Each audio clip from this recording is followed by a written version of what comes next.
Today on Earl's Classic Cars, we won't be working on this classic, a 1986 Chevrolet Silverado. No, we've got too many other things to do. We've got to work on one of our daily drivers, which I consider a classic, and many others of you out there may as well. It's a 2005 Honda Accord. Yes, it's a classic, almost a classic anyway. What is it, the term 20 years and you can consider it a classic? Well, I bought this brand new in July 2005. We're coming up on July 2004, so it's almost 19 years old and just 1 year short of that classic time frame. Anyway, what we've got to do here today is we've got to replace some rear brakes on this beauty. We replaced the front brakes on it recently. Didn't make a video of that, but I thought, you know, if we're going to do classic car videos, we're going to feature classic car videos, we could also feature working on classic car videos. And today, I can't think of a better example of then doing some maintenance, ongoing maintenance for this right here. And as you can tell, it's got some issues here. It's got these wear marks from the wear indicators on the brake pads on this slotted rotor.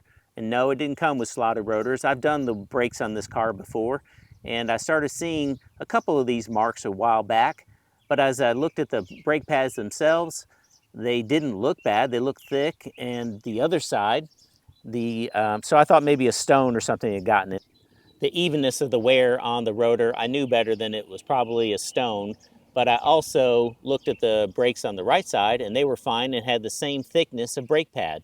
But anyway, recently I started hearing some grinding noise as I was drifting along and moving up in drive-thrus and other places at stoplights and things like that without even putting the brake pad or even applying the brake pedal. And I also heard it as I was applying the brake pedal as well. So I knew I was going to have to replace these. So I went ahead and got some new rotors and some new brake pads, and that's what we're going to do today. Replace the brakes on this car. Start off with, we're going to do a little road test here and see if you can hear the grinding noise for yourself when it's backing up and when I'm going around the cul-de-sac here real quick, so that if you hear something like this on your car, you'll know that you need to take a look at your brakes.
All right, so we're about to get started here. I had to switch into my black shoes here to get started. I had some black Crocs on, but I know those are probably a little too sexy for these YouTube videos and want everyone to get too excited and not pay attention to what we're doing here and focus on those Crocs. But anyway, we're going to get started.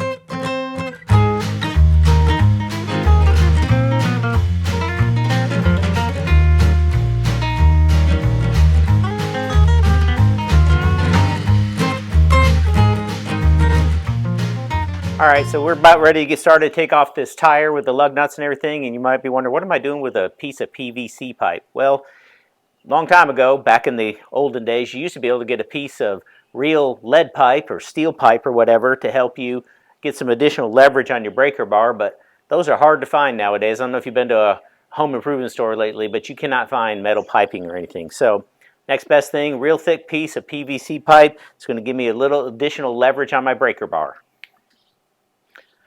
Okay, so somewhere you can see through the time-lapse video there, somewhere along the way I've lost my short extension here, so I'm just going to get a longer socket instead. Start breaking these sockets loose. Like I said, PVC pipe. Get them all loose for you. That way, even though we do have the emergency brake on.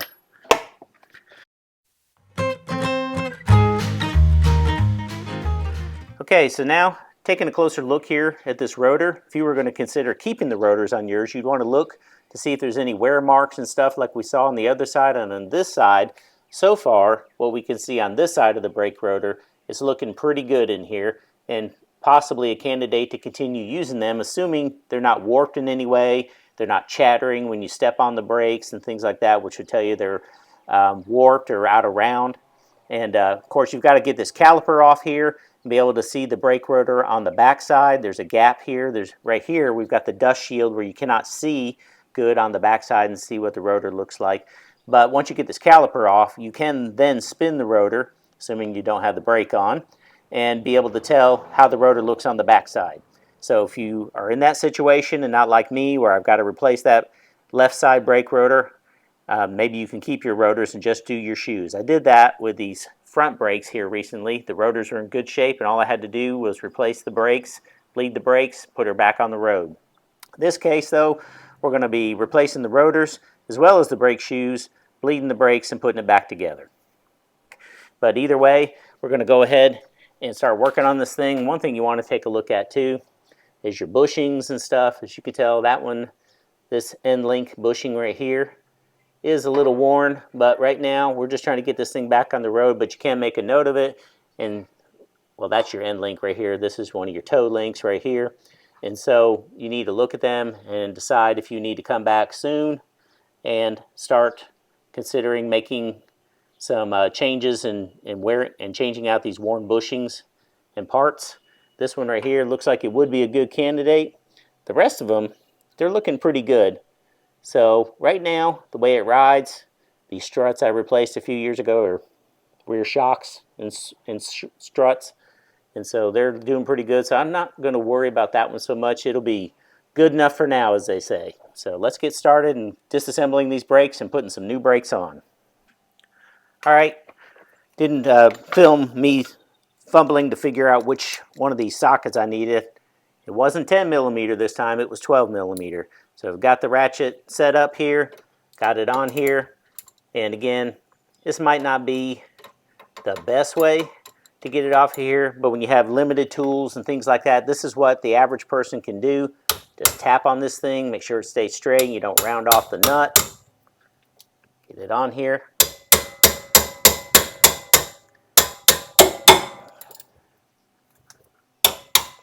You see that? Just a few taps on there with the dead blow hammer, and got that caliper bolt loosened up. Now we're going to work on doing the same thing here with the bottom one. And this can confuse you a little bit here when it's backwards like this, but remember it's lefty-loosey, righty-tighty. In this case, if you were facing the bolt, you'd be loosening it to the left. Try to keep that in mind so you don't over-tighten your caliper bolts and maybe make it impossible to get off and cause yourself some additional problems. All right, so the caliper is loose. We're going to get the bolts out of here. Most likely, that'll also cause these dust boots that are on the caliper bolts to come out too. Go. At the first caliper bolt, I like to put them in a place where I can keep them safe, like in a tray so I can find them. Keep them by the type that they are too, and separated from the other ones that aren't the same thing. So, as I showed you here before, we loosened this up a little bit here to give the place for the brake fluid to go. So I'm going to get something here to kind of wiggle the brake pads a little bit loose so that we can get this caliper right off. Okay, so one of the first things you want to do, or when I should stop saying you want to do, one of the first things I do, don't want anyone to say that I gave you recommendations that you should do these things, but this is what I do. Take this little boot off that covers the brake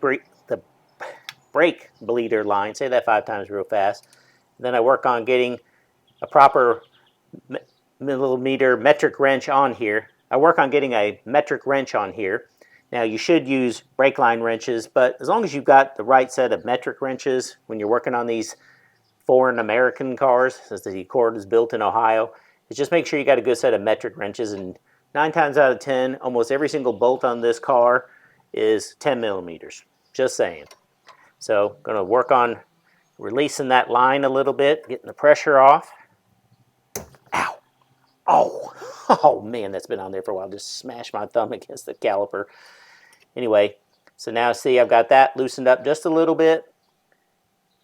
And once there's some pressure there, see the brake fluid start to come out. I'm going to tighten that back up just a little bit till I get these caliper bolts off of here, and then work the brake pads a little loose by taking this pressure off of here, giving the brake fluid somewhere to go, and then this caliper will easily come off. Also, one of the things I just remembered that I didn't have prepared ahead of time is have something to hang and hold on to this caliper so you can hang it up here and it won't hang down here and put stress on your brake lines, potentially cracking them or causing you some problems. So I'm going to get a bungee cord. I can hang it up here on the strut, and then this caliper won't hang down and possibly cause problems or pinch the brake lines or crack the brake lines.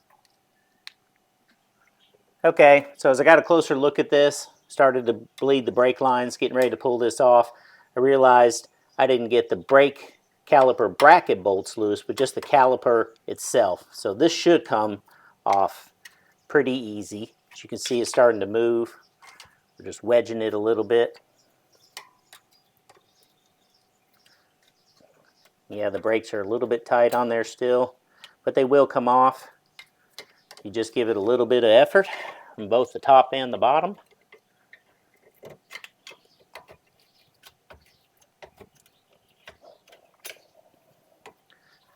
Go, we're getting there. Come on. Come on, as they say, come on.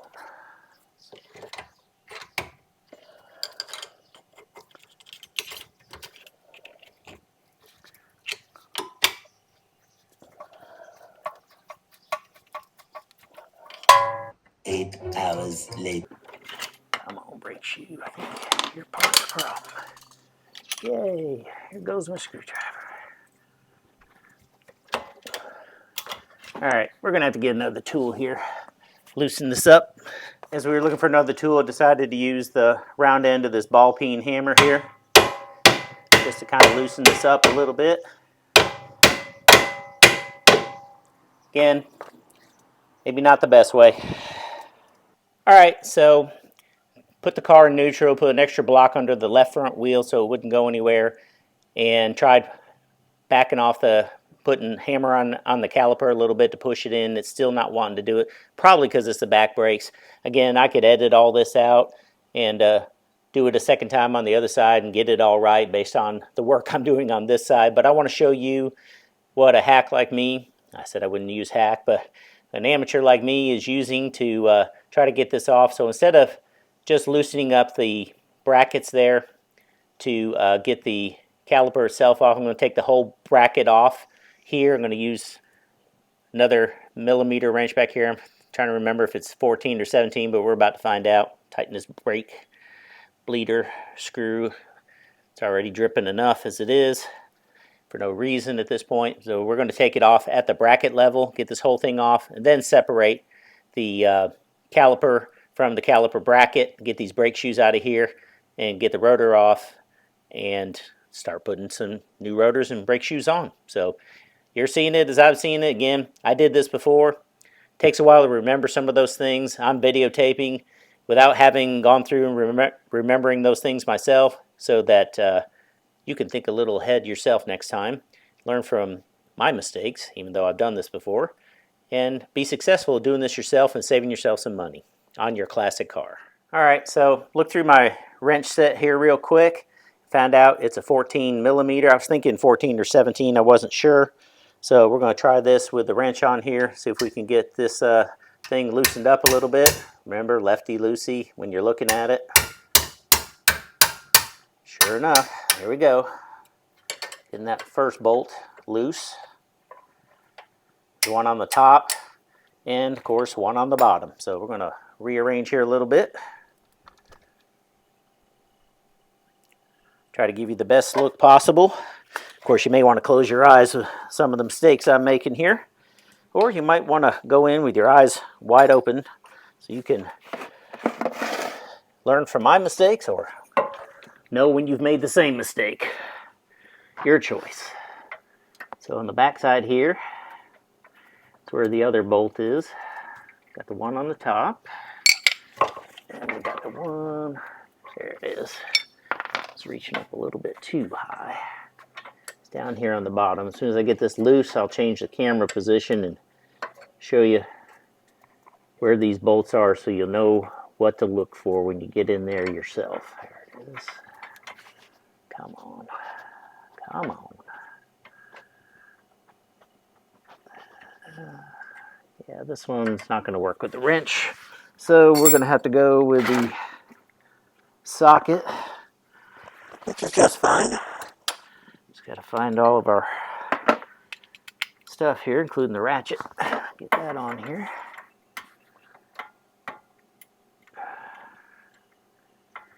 I think. Yep, there we go. Alrighty.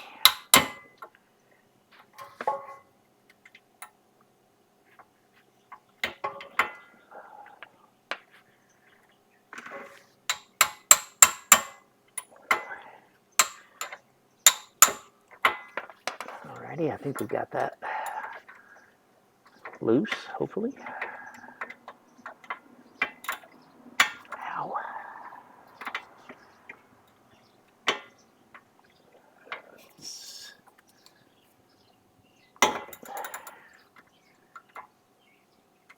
I'm going to change positions again here. I got to get up on top of this bolt rather than trying to do it from underneath.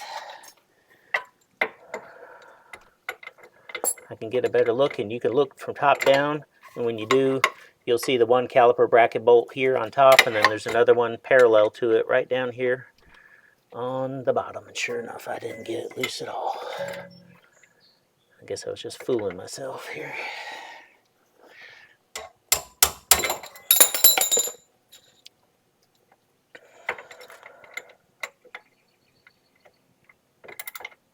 There we go.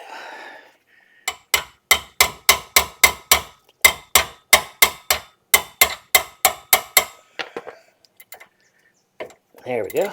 Yep, definitely loose now. So let me show you where these caliper bracket bolts are so you'll know what you're looking for and be able to get them off yourself. All right, we're going to loosen up these, finish loosening up these caliper bracket bolts here. Get the socket back on it again. Oh, the joy of homemades, even on a daily classic car. Daily almost classic car. Let's be official for all the people out there in the internet. They're going to say, well, it's not a classic anyway because it's an Accord. Well, it is. I bet anyone would say that they had a early Accord from the 70s would say they certainly had a classic. Again, this one's only 18 months, a little over 18 months from being officially a, well, actually less than 18 months, I guess 14 months from being an official classic car if you go by the 20-year rule. Caliper bolt, caliper bracket bolt put on here. One thing I did too, and some people will probably argue that you shouldn't, but when these things, especially if you live up north or anywhere where there's a lot of salt and corrosion, as you can see there's some right here already, even though we live in a mid-Atlantic climate here in Tennessee.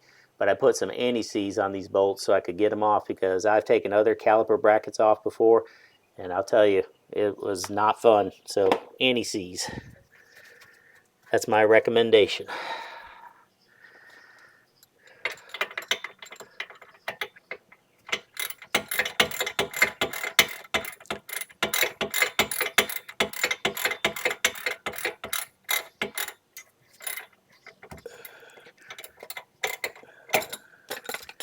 Pulling up on the bracket itself, take a little pressure off the bolt in there.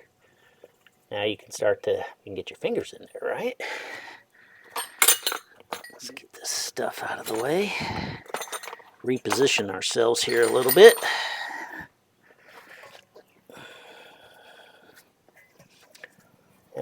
Yep, reposition ourselves and go right back to it the same way you were going at it. Okay.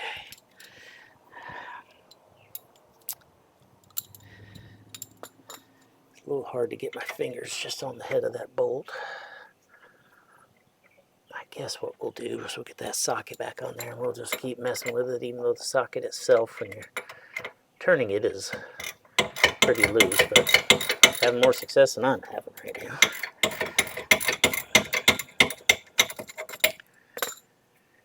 probably should have put this piece of cardboard too under here so the brake fluid could leak on the cardboard. But we're going to get some paper towels here in a minute too. Soak that up. You don't want to leave that laying around. Next thing you know, you'll step in it and you'll be flat on your ass. We'll get that cleaned up here in just a minute. Come on, baby.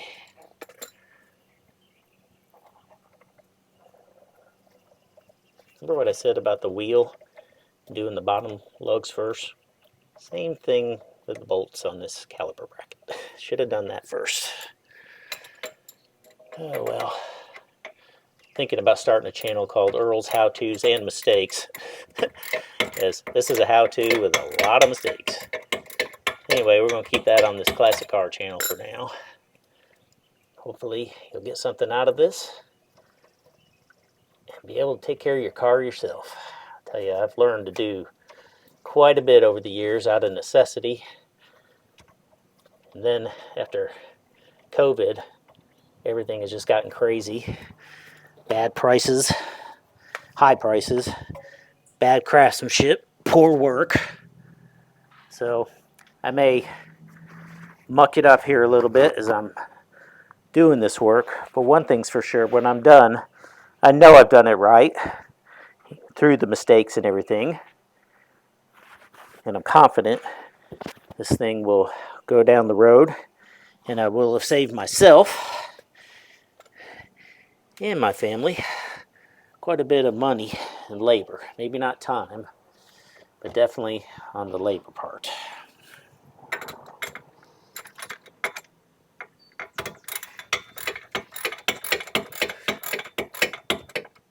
There we go.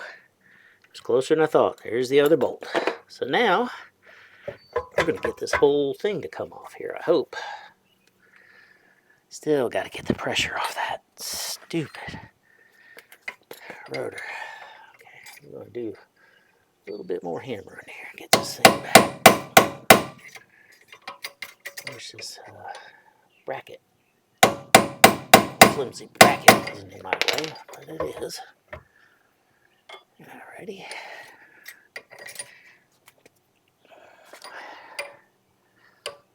It's time to put a little pressure and persuasion on this situation.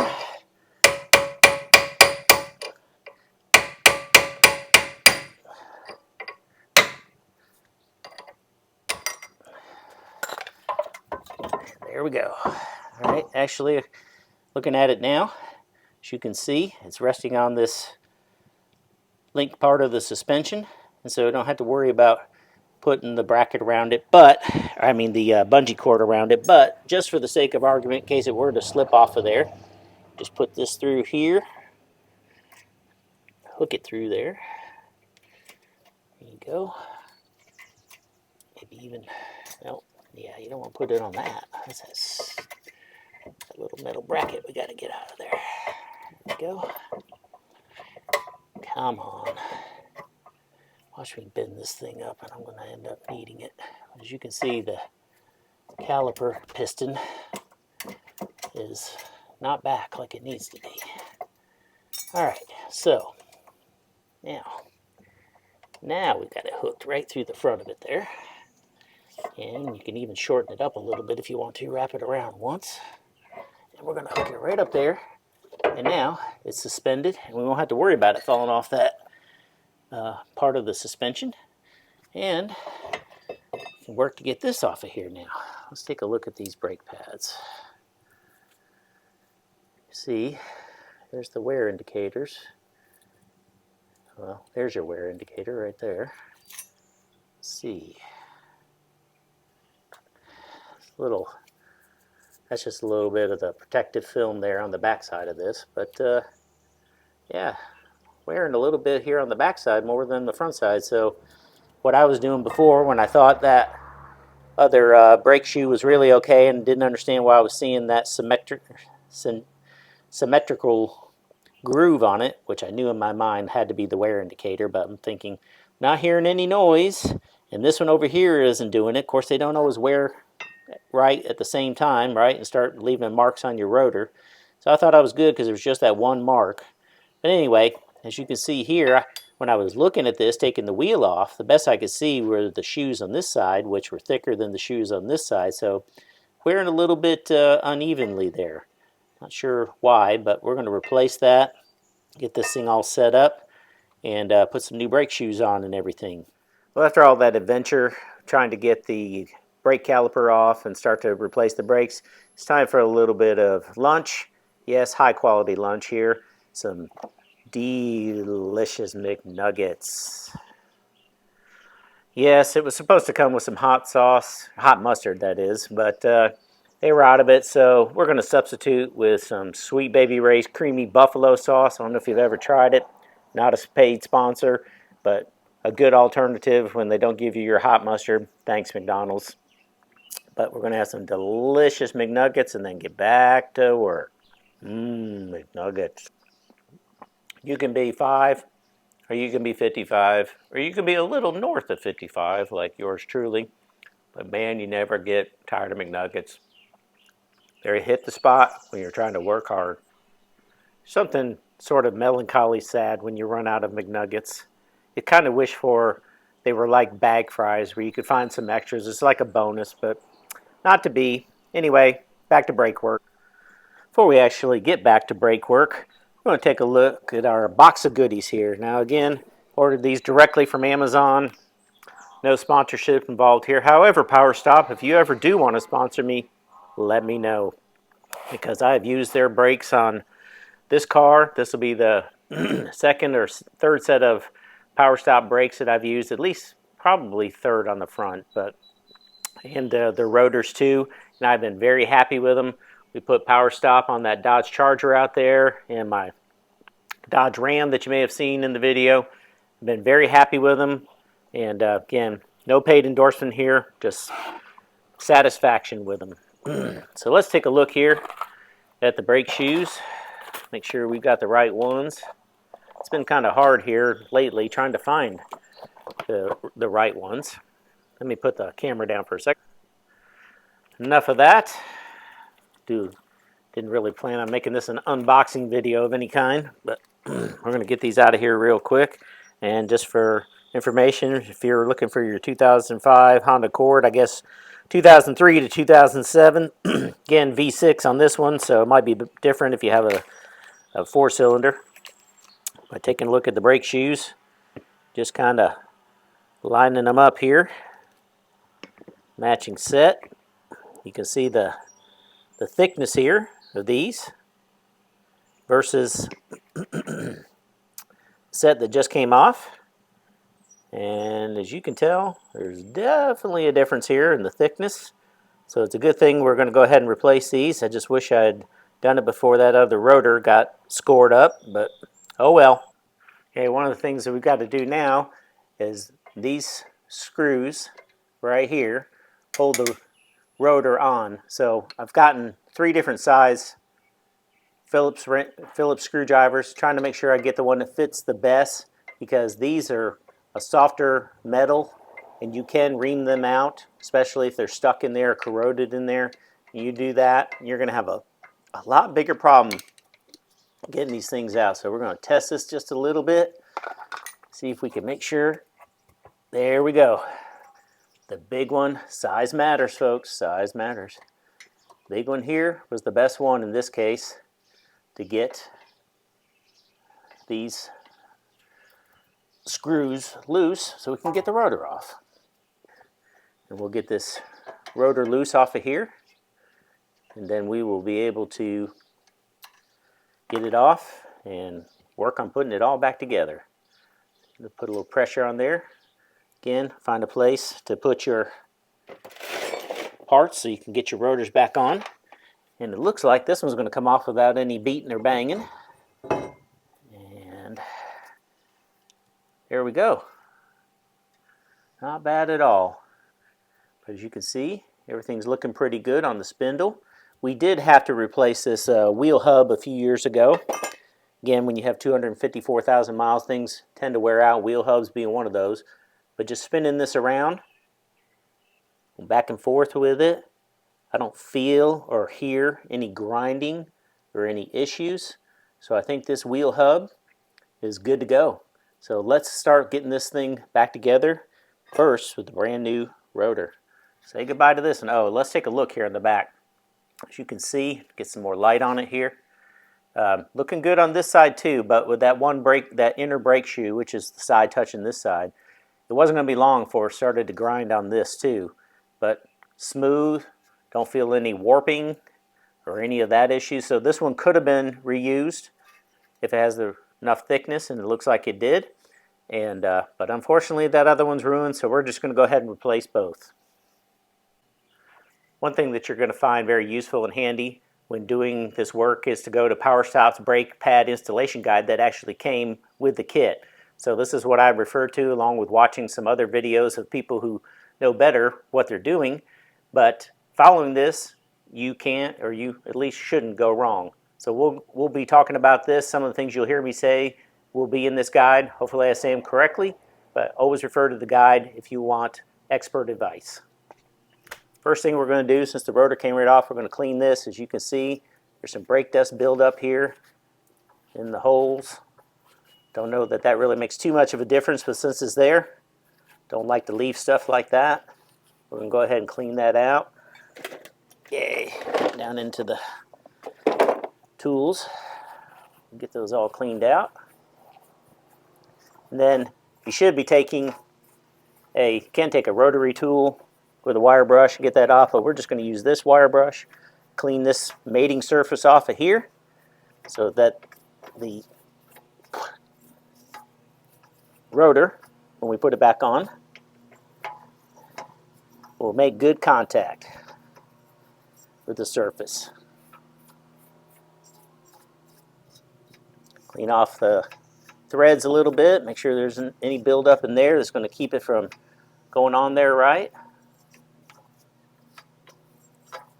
Overall, this looks pretty good from the last time we did it, so we don't have probably as much work. I don't remember exactly what it looked like, but I know doing the PowerStop brake install before worked really well. So just going to do what they recommend.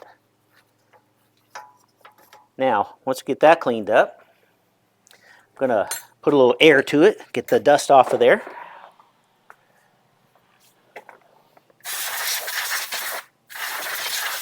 That always helps.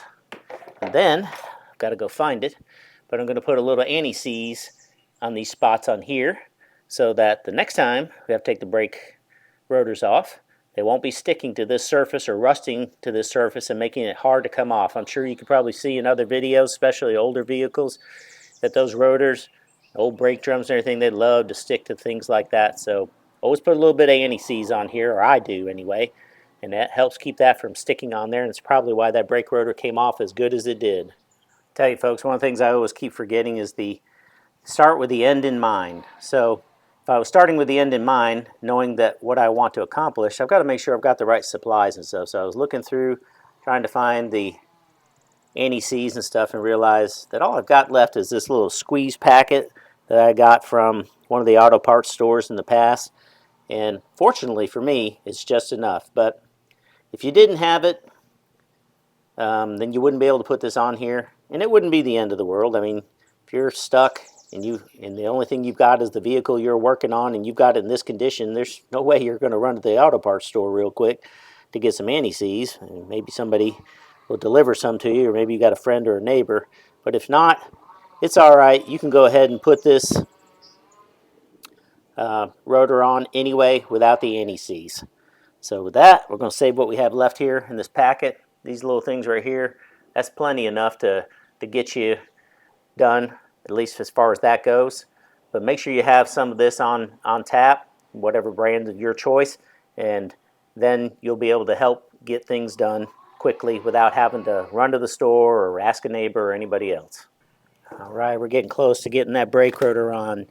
And now time for the big rotor reveal. Dun, dun, dun, dun, dun. Newness. Yes, newness. As opposed to oldness. And look at that. We've got the right one. Make sure, folks, you're putting parts designated for one side on the right side. This is the rear passenger we're working on first. So let's get this thing out of here. Look at that shiny newness. But before we can put the shiny newness on there, these come typically with a kind of a coating to keep them from rusting in the packaging, because they could sit in those boxes for a long period of time. They want you to hit it with some brake dust, brake dust. Yeah, hit it with some brake dust, folks. No, hit it with some brake cleaning fluid to break that film off of there, and so that when you go to use the brakes, it'll actually work and you won't have any problems. And then of course you need to clean up your old parts too that you're going to reuse, like this caliper bracket. And let's get started. Remember what I said, folks, was starting with the end in mind and being prepared and having your supplies. Well, guess what I don't have? I don't have any brake cleaning fluid. But you want to know another one that works? Carb cleaner and parts cleaner. See that? Carb choke and parts cleaner. What do we have here? Parts. So we're going to use this. Gotta make do sometimes. So spray this on here liberally. That will help break that film that they've been kept with. Do it on both sides. It'll help with the contact too, where you're tightening things down. That all done. And of course you're going to want to start cleaning these surfaces off. Running out a little bit of spray, but my other can's good. Mental note to self: buy more brake fluid cleaner. Brake cleaner, not brake fluid cleaner. All right, officially dead. We have some more. You want to get all this crud and stuff off of the surface to help. And the good thing that comes with these Power Stop things, you see right here, these slider brackets in here, this metal right here, they have got new ones to replace that. These are the new ones the last time I did this. And they got new dust boots, so these slider pins and everything that help put pressure on the brakes and relieve the pressure after you're done braking. Put new boots on there, because these boots, if they get torn, they'll get dust in there. These slider pins will not work as well. And guess what happens when your slider pins don't work as well? Your brakes don't work as well. All right, so again, that dried pretty quickly, but get in here with your steel brush. That surface cleaned up. Look at that brake dust coming off of there. Hopefully you can see that on camera. So even though we sprayed it, it's still on there. So you want to get this cleaned up as good as you can. Go back over it with some brake cleaner, or in this case, carb/parts cleaner. Get this thing ready to go. And it's okay too, get it on this surface. So you want to clean those surfaces off, these mating surfaces on here, so that they will work as intended when you put it all back together. Look at that. Look at all that crud we're getting off of there. Boy, all that weight savings. What are you going to get? 0.0001 mile an hour better? We're going to save the planet, folks. You and I together, we're going to save the planet. All right, here we go. All cleaned up. Let's hit it with the brake cleaner one more time. In this case, parts cleaner. Look at that coming off of there. All right. So, unless you're going to paint this, I suggest you just let it sit over there and dry. And that'll be good enough for the cars that we drive anyway. All right, folks, as I said, preparing with the end in mind will help you be successful in the process. Well, maybe I don't have any brake fluid cleaner. Yeah, brake fluid, I keep saying brake cleaner. But I'm also using up the carb cleaner, parts cleaner real quick. So I'm going to try to brush this real good myself, get it cleaned up, maybe use some compressed air, try to clean this up and save myself a little bit on my carb cleaner. So again, not ideal, but when you got to get her done, you got to get her done.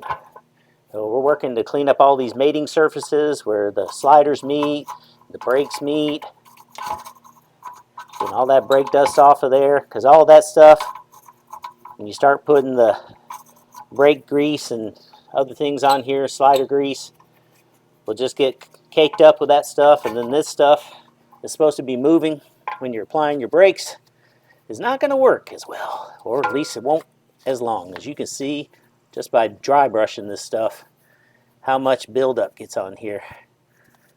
And this is from brake pads and things that are supposed to be no mess.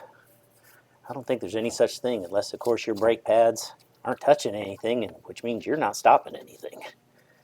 That would not be good. We want to stop, don't we? Much fun as we might like to go fast. We want to stop. We want to stop right away. All right, so I've hit that pretty good. Whoa. Ready? Of course. While I'm on camera. But we'll hit it anyway. As you can see, a lot of that dry dust stuff came right off of there. Now, hit it with a little bit of the parts cleaner. Get a little bit more come off. You see it dripping down, that dark liquid. That's the brake dust and everything. Now, before we can get this back on here, look at all that mess down there. Before we can get this back on here, we have got to compress the caliper itself right here, the brake piston caliper. Got to get this piston pushed back in because as your brakes are wearing, they got thinner and thinner, which means that piston keeps coming out more and more and more to keep the right amount of pressure on your brake pads, so when you go step on the brakes, you have brakes. But now that we have full thick pads again, they're not going to fit in here and fit on that rotor without pushing this piston back. So we've got our brake kit here to help us. Did I say that like a 5-year-old? Here.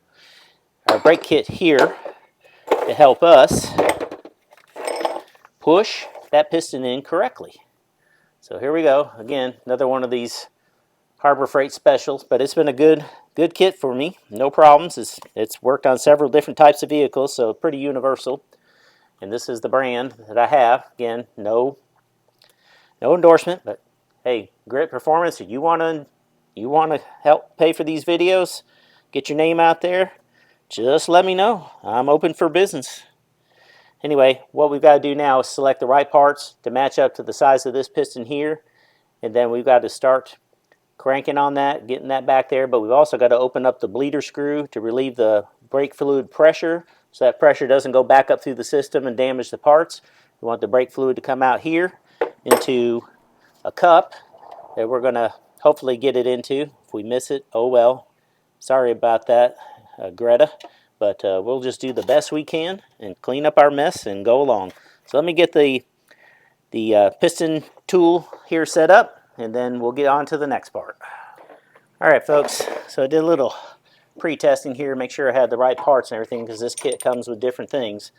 But considering the narrowness and roundness of this brake caliper, this would obviously be too much. So we selected this one as our backing plate to put on here. And what you do is you just slide that over this and get it on there. And you also got to find the right one to help push the brake piston, caliper piston back in there. So this is about the closest one that I could find. So we're going to get that on there. Already started to rotate it a little bit, but let's get that all inside of here. Oh, there's a lot of room with the tripod leg and all the parts and the hot light behind me. It's just a challenge. What can I say? All right, you see how we got that in there? And we just kind of hold that backing plate in place. Start to get this thing to rotate. It's not an exact science, and it certainly doesn't help when you're doing this all by yourself, but trust me, folks, it works. It's not for the fault of the tool, but it certainly could be operator error. Okay, so now we gotta get that right there for the brake fluid. Got the bleeder screw a little bit because we want that back pressure right. I don't know how much we're gonna catch here.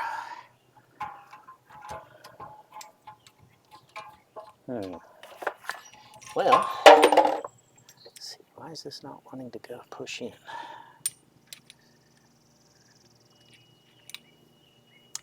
You do want it on this side because you see these grooves in here? This right here pushes or catches in that groove and kind of twists and turns the piston as it's pushing it in. But that's part of the problem. I guess maybe I didn't have that in there the way it needed to be. Okay, look.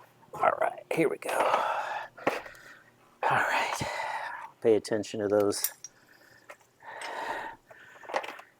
Hollywood legs. No, I'm not a leg model. And I didn't play one on TV. Okay, there. Yep. Number 8. Yeah, maybe we'll try that one. Okay. Let's try that one. Thought it was going to be number 8 to make it great. Maybe number 7 will get us to automotive heaven. Let's get this in here.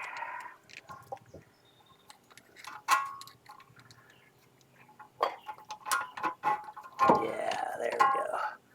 These things line right up in there. Oop, come on, come on. Come on. Be a friend. To the end. There we go. Come on. Come on. Come on.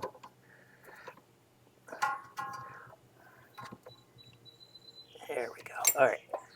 Little bit of brake fluid bleeder action there. Get this thing lined back up. Come on. You're in there.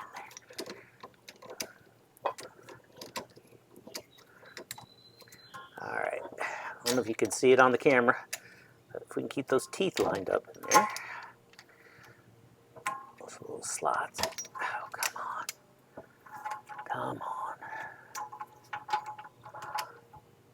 There we go. Starting to push it in.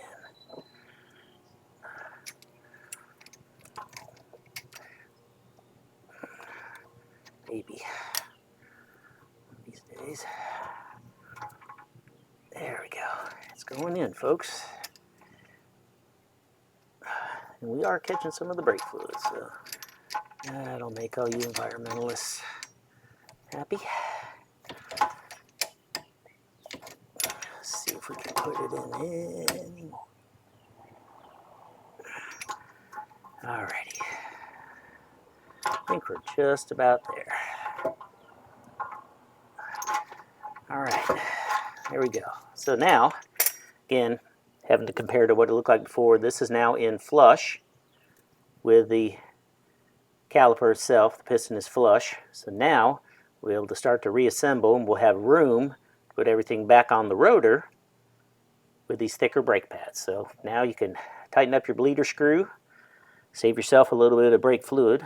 We did get a little, but I think we probably ended up getting more on the floor. That's all right. We won't tell anybody. Just you and me and the internet. We got it all cleaned up. Alrighty. A little bit of dripping still there, so if you don't want to end up forgetting, sliding in this stuff later, I'd recommend you go ahead and dry up the leak, or the drain, or what is draining off the side of the caliper. Whoop, whoop, whoop. Come on, there we go. It's all on this bracket here a little bit, probably where you can't see on the camera. So we'll get this dried up. So one of the good things too about drying all this stuff off is that if you do have a leak, you won't have to wonder if it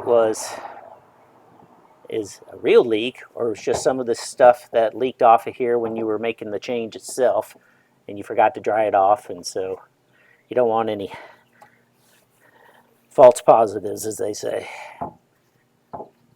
Alrighty, so now let's get that thing back on and supported by the bungee cord here real quick. Hopefully. There we go. Got a little bit of support for it there. It frees up our hands so we can get some other things done. The first thing, again, we want to do is get this brake rotor on and tighten back down.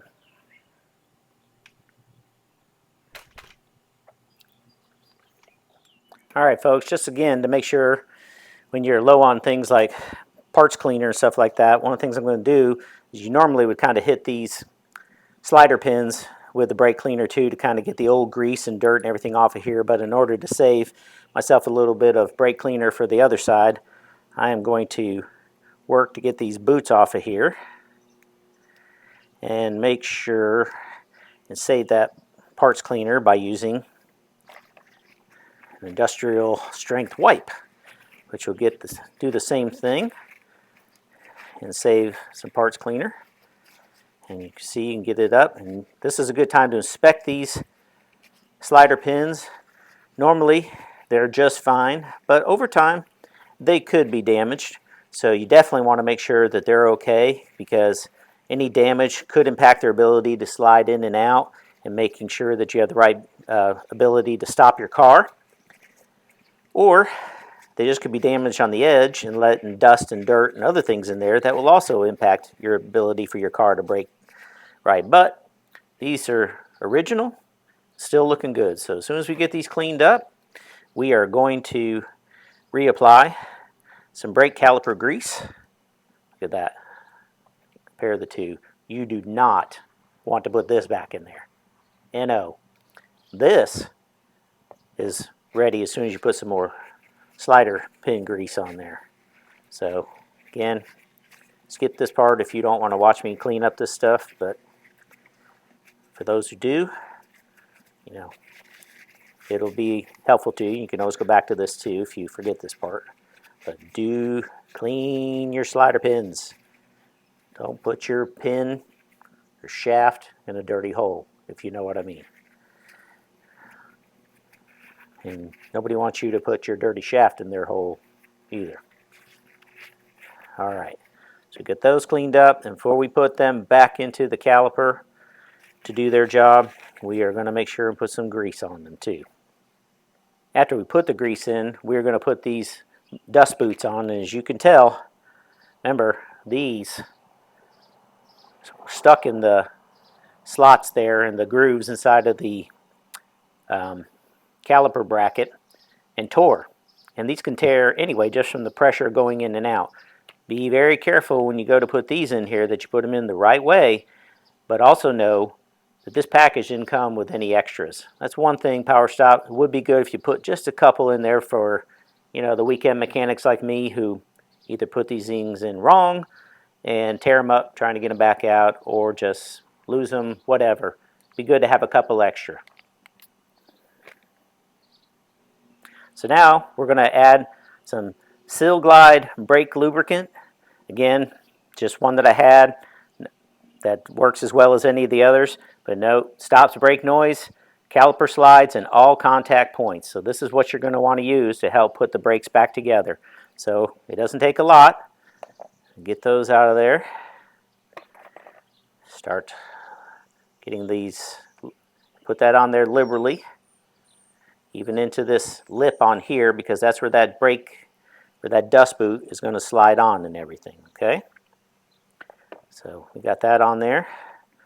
Get some more on here for this one. Notice the rubber gloves. Just give you that hospital feel there, like time for your appointment, Mr. Smith. Anyway, all kidding aside, those are done. So still got some use out of this wipe here to get this excess off. And we can get these boots open here.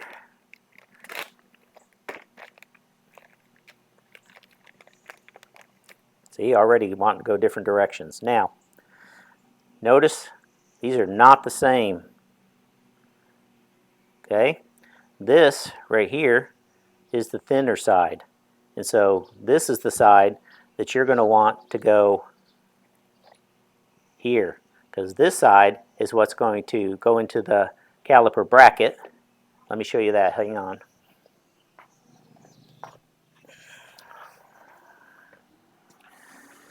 This is the side that you're going to want to get in here, and that's going to hold that boot.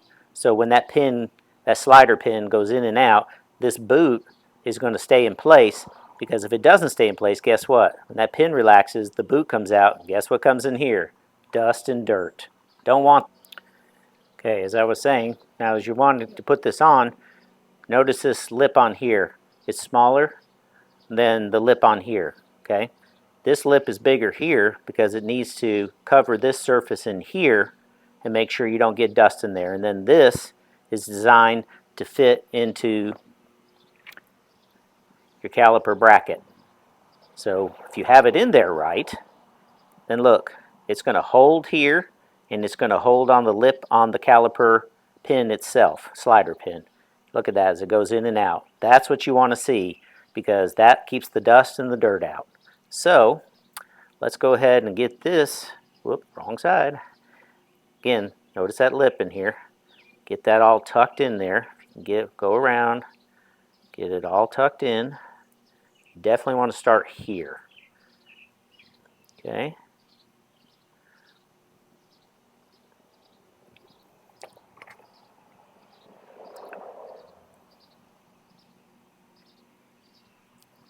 Just got to make sure you get that first part of it, the lip, all the way around in there. Okay, notice the boot. Well, not quite. Come on. Come on, you're almost in there. Tell people when your rubber doesn't go in, stay on the way it's supposed to. There, you see that? Look at that. You can already test it and see that it's going to stay. Now, all you have to do is push that slider pin in there. You're going to meet some resistance, but just keep flexing it around just a little bit. And eventually, it will go through. You see that? And then keep pushing. Slide back towards on the boot just a little bit. Make sure it's on all the way around on the lip of your slider pin. And there you go, folks. This bad boy, after we get done putting our clips in here, is going to be ready to hold some brand new brake shoes. Now,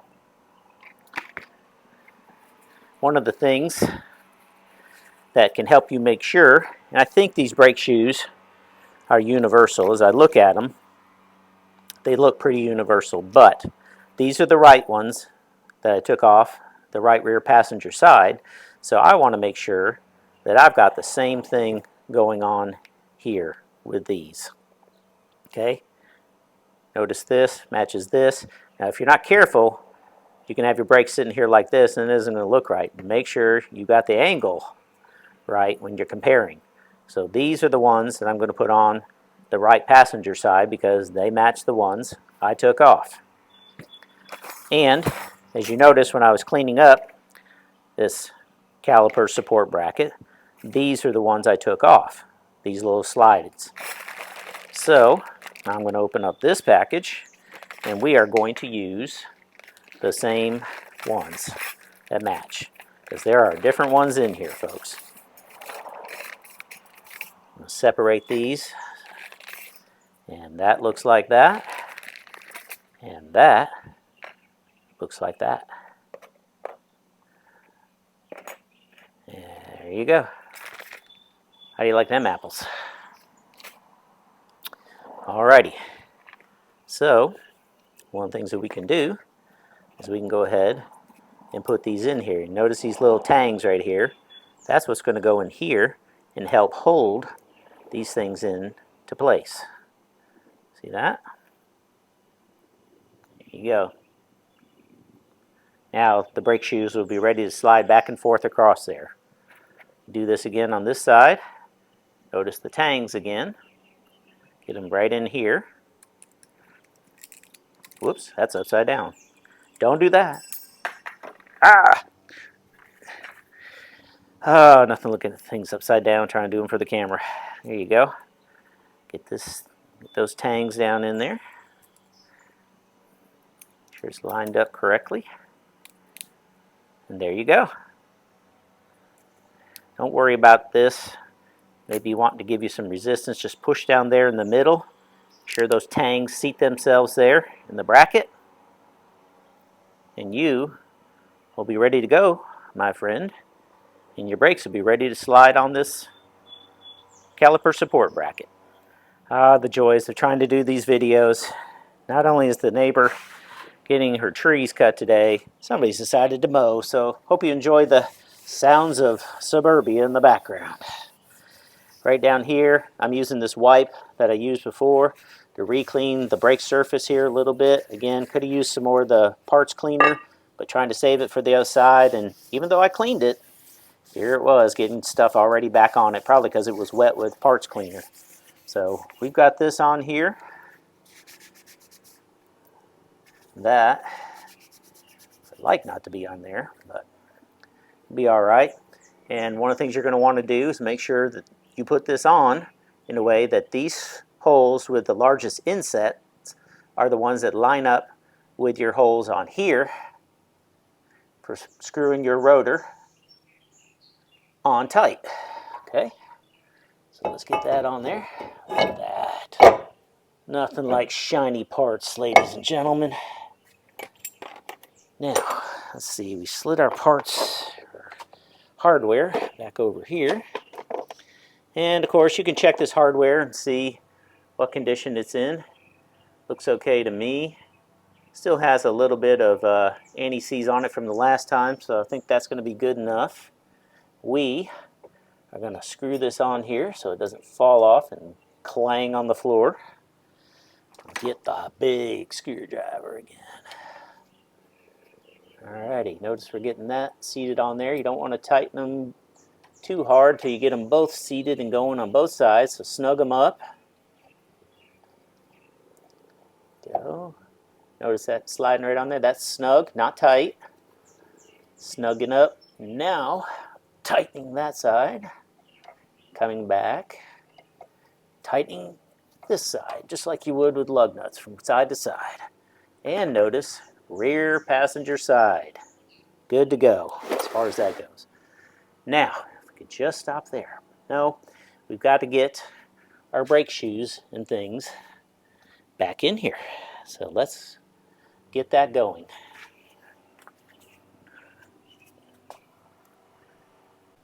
All right, folks, before we start messing with the caliper, everything, we've got to get this support bracket back on here. So we're going to find our 14 millimeter bolts to keep the bracket on there. Not these. Notice the difference in size here. These are the 10 millimeter ones that go to holding the caliper onto this support bracket. And they go through here and tighten into these sliders. Okay, so we're going to get this on here, get it secured, and then we're going to work our way to getting this back on here. All right, so the bracket goes between the rotor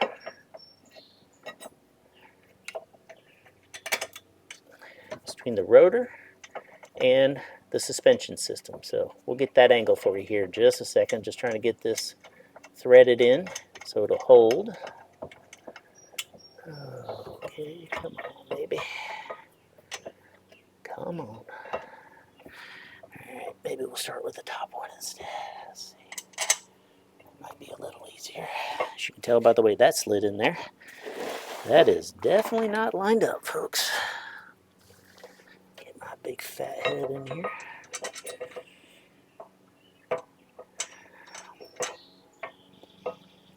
I'll get this lined up in here for you first, folks, and then you'll be able to show you another angle how we're getting this whole thing started, because there is not enough room for my fat head and a camera and a light.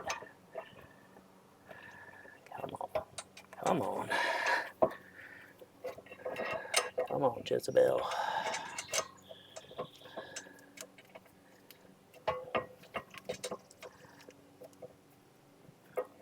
Alright, making some progress here. Just got that one started.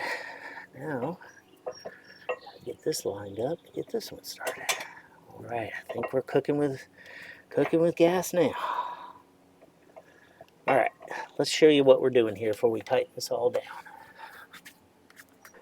Gotta love these gloves. I use them because I get tired of my hands getting nicked, cut up, and all sorts of things. We're trying to do these jobs, and then you get things like the parts cleaner and grease and other stuff in those cuts. And I have banged my hand more than once when you're trying to tighten things down or loosen them up. And so I don't like the mechanics glove so much unless I'm really wrenching on something hard, because I can't get the tactile feel that I want. But the rubber gloves allow me to do both. The whole problem is, depending on the quality of the rubber gloves, which clearly we didn't have, you have to change them more than once. Well, looks like we're going to go without rubber gloves for a little while. No matter what brand I'm choosing, my hands are sweaty, and those rubber gloves do not want to go on there. So let me give you a look right here, and you can see what it is that we're trying to do. As you can see right there where the light is shining, that's the bottom caliper bolt, and then up there is the upper caliper bolt. Those are what are holding this bracket on. So again, 14 millimeter here. I'm going to lose some of the light here, but these right here are your caliper slider pins. Behind here is what holds your caliper bracket, this bracket, on. So tighten those down first, 14 millimeters. Alrighty folks, when you get done, as you can see, those bolts are now tightened down. It should look like this, and your rotor should still spin free because you don't have any brake shoes on there yet. And if it's not spinning free, go back and check what you did, because something's off. It should still spin free. All right, let's get a look at the brakes before we put the caliper itself on. This is basically what they're going to be doing. They're going to be riding in here. Yeah, let's see, did we get that one right? Yeah. Okay. They're going to be riding in here like this.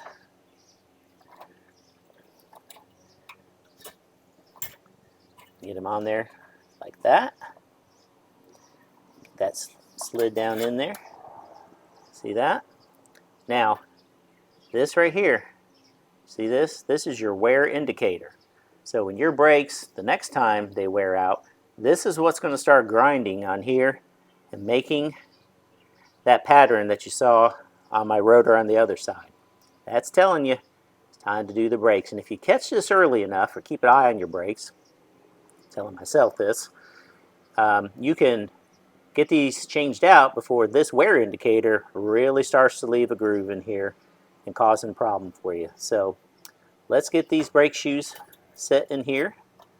See this? It should slide right into those spots. And they do. Look at that. That's good. Again, check the angle. They don't go in like this. The angle does not match the angle. The angle matches the angle. So you just got to get that in on this side and watch the other one fall out on that side. Okay, look at that right there. See that? You know you've got them sitting right when you can see them basically even, just like that. So now you're ready to put that caliper back on. Here we go. Let's get this out from the bungee cord that was supporting it. And then we can work to get the caliper back on. Hopefully. There's not a lot of slack here with those brake lines back there, let me tell you folks.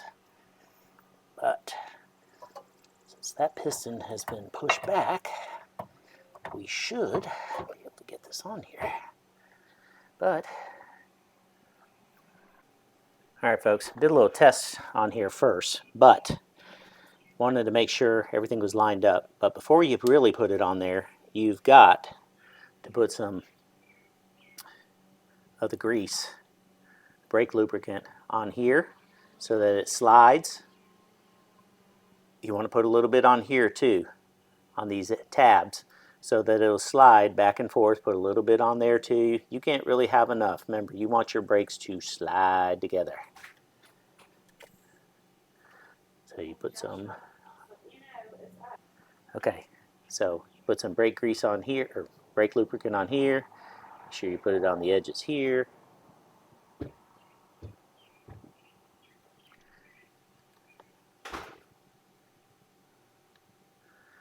Alrighty, so that's the back side. Make sure you got it on these sliders up here too. Make sure you got it in there right. to be down and inside those slider tabs on each side.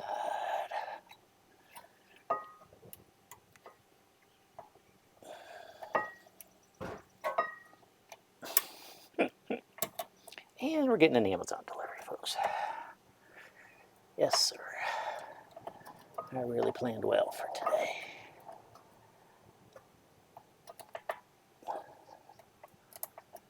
All right. Get that one. I'll set that one down for a second. Let me get this one on here.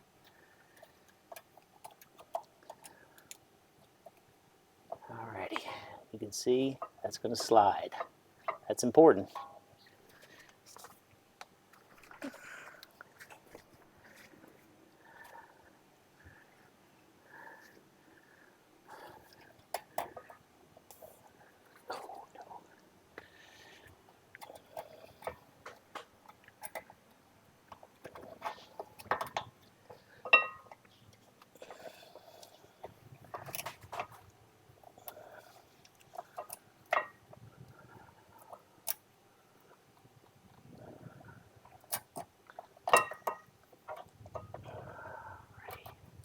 It's a little tricky here on the back side. Just got to work with it till you get those two tabs. Get inside there. There you go. It's in there. Now, let's see if we can get this caliper on. I'm going to get my caliper slider bolts ready too. There they are. So once I get that on there, I won't be able to get it on there quickly. There you go. Look at that. Helps if you put things on right.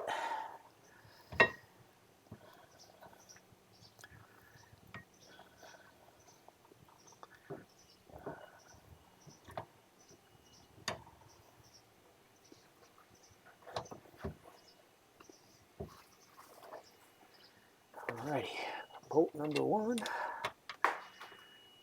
It'd be nice if they had these on the outside, but they have them on the inside.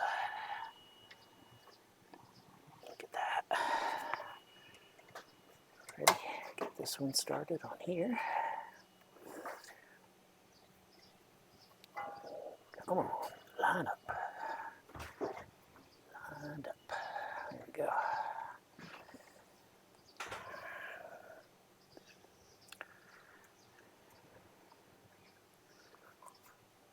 All right, feels like it's starting to go in. Alrighty, so now we got to switch sockets. Go back to our 12. Getting this bad boy on here.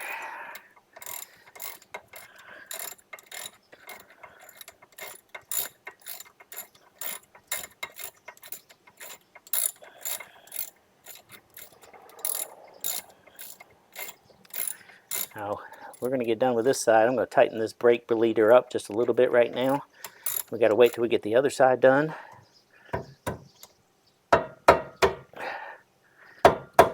Torque to specifications.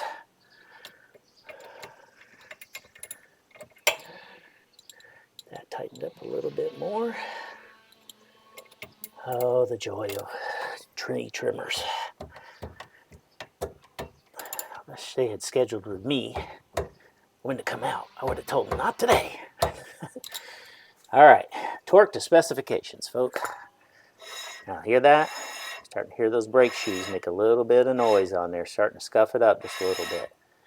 And that's okay. We got to get it adjusted and everything. We're not there yet. So we will get it adjusted, go from there. Right now, we're ready to put this wheel back on. Oh, that's right. Remember what you told the audience.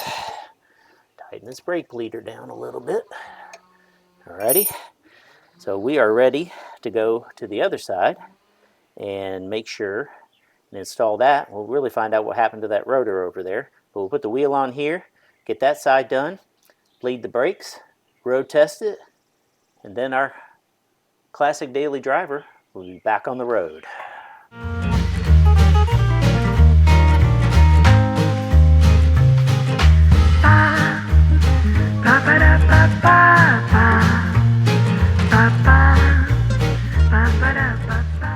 All right, One wheel down, one wheel to go. Let's go to the other side and see what happened to that rotor. For those of you that really like the nitty-gritty details, I wanted to show you what I'm doing. On these cars, these 2007 or 2003 to 2007, that's a jack up point right there where you can jack your car safely, not bend the frame or some faux part like this rocker panel.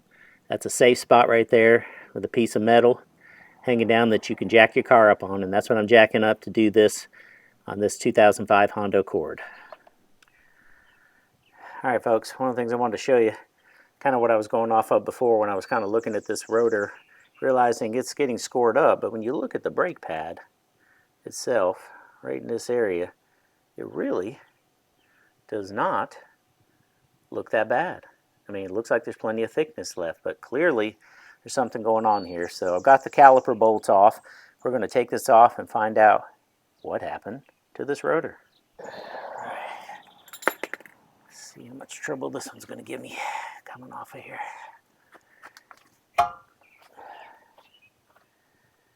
Yep, still lovely.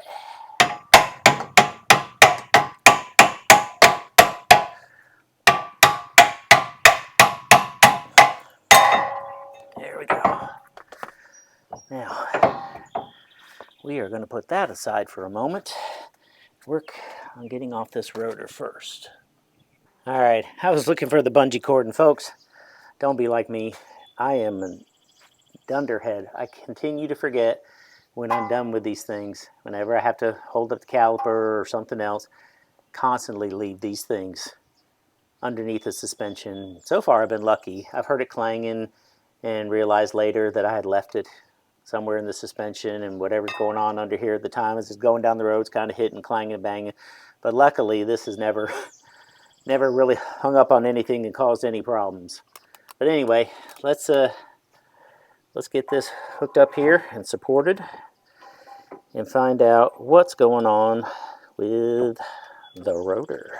There we go. Keep it right in here. Hopefully get you supported. There we go. All right.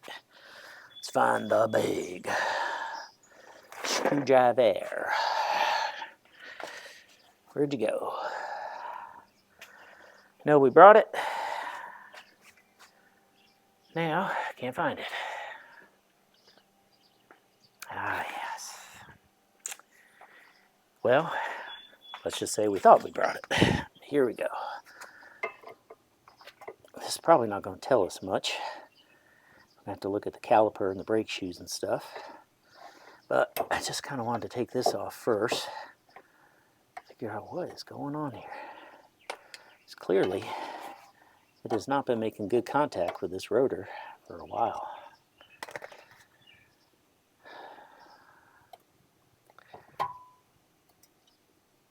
Let's see how the backside of it looks. Look at that. Man, if only that front side. But look, it's got a little bit of a lip here, so it's definitely been pushing in for a while. Grinding on this side, not making good contact at all.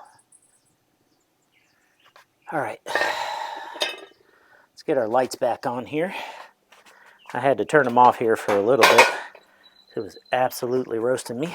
But here we go again in the roaster. Get some illumination in the situation and see what is going on with these rotors. First of all, I'm going to take that off. Help separate the caliper from the bracket. Oh no. Of course.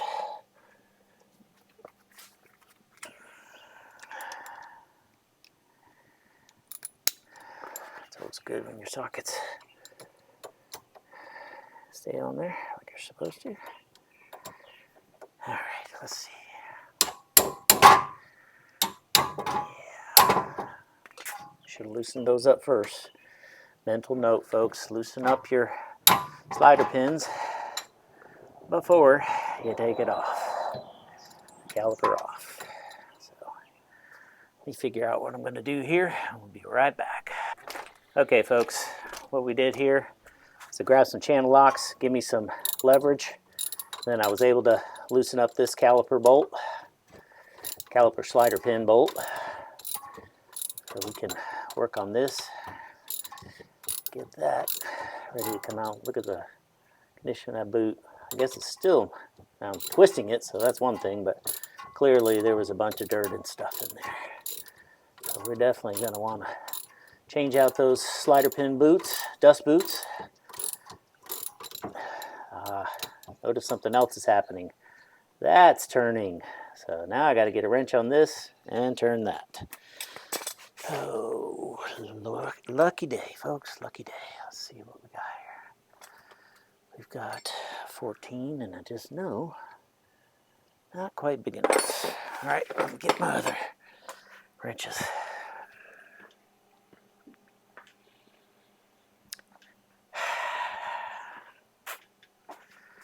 Alrighty, I'm sure most of you experts saw that right away. Why didn't you tell me about it? Here's where the 17 is going to come in. Yes, sirree. There we go. Okay. Well, I guess if this was a live, you would have been able to tell me. Not that I would have been able to pay attention to the live stream, but either way. Now we're getting that slider pin bolt come our way.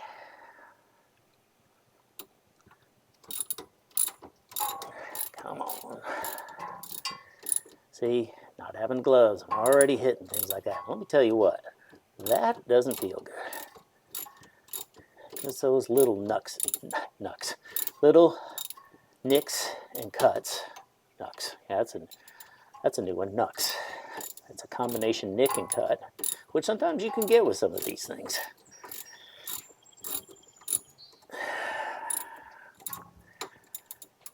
There we go, we're getting that slider pin out now. Slider pin bolt. All right, let's see if we can rotate this thing over here. Persuade it to come our way. Gotta be careful you're not twisting your brake lines all the hell, which I probably am. All right. Now, you really will not be able to see this, but I will. That is the most important part. Now, can I get some leverage up? Yes. Okay. Good. And the good thing for me is it does not appear that nut on the other side of the bracket is spinning. Yay. All right, folks. Now we are getting somewhere. I know if I say I'm cooking with gas one more time, you're probably all going to want to light some gas on fire in this video. Anyway, we're getting this bad boy to come out of here. Really, these things have not been bad at all compared to some of the stuff. All right, so let's get this apart and see what's going on here. All right, clearly that piston's in quite a bit. And folks, here's something I did not do. You see this? Do you see this? I hope you see this. Well, when I get done, you're gonna see it. This retainer bracket for the top. Guess what I didn't do? I did not, I tell you, put it back in that other caliper. So guess what I'm gonna get to do when I'm all done with this side? I gotta go back to that side, take this off, which won't be hard. It'll just be taking these two bolts off. But this is important to guide the brake shoes and keep them inside the caliper when you're done. So don't forget this, like I did. See, again, you're learning what to do, what not to do from yours truly. You're welcome. All right, so looking at this overall, I do not see any issues with it myself. So let's take a look at the shoes. Oh wow, check that out. Okay, so there's your Yeah, there's your wear indicator. And look how badly these shoes are worn on this side, but not on that side. And this is what I was seeing. So I had this on the back side. Wow. Okay, so we're having some uneven brake shoe wear. They should wear evenly, but clearly they did not. So we are going to obviously do what we did on the other side and get this caliper cleaned up and pushed back in. And we're going to get the new shoes on and this all put back together.